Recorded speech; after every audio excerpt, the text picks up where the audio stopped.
Jessica and I'm based in BBC down in Morflock.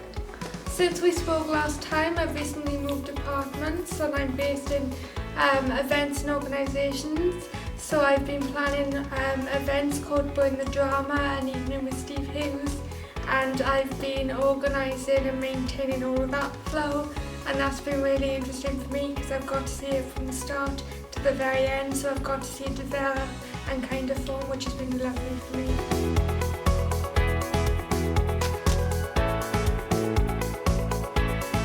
Eventually what I would like to do at some point between now and the end of the programme, I would like to work in production as a runner, maybe working towards being third or second in the near future, but for now I would just like to get a feel for the ever running production environment and try to see where I would potentially like to go if running is for me, or if there's potentially a different department that I could dabble in for a bit.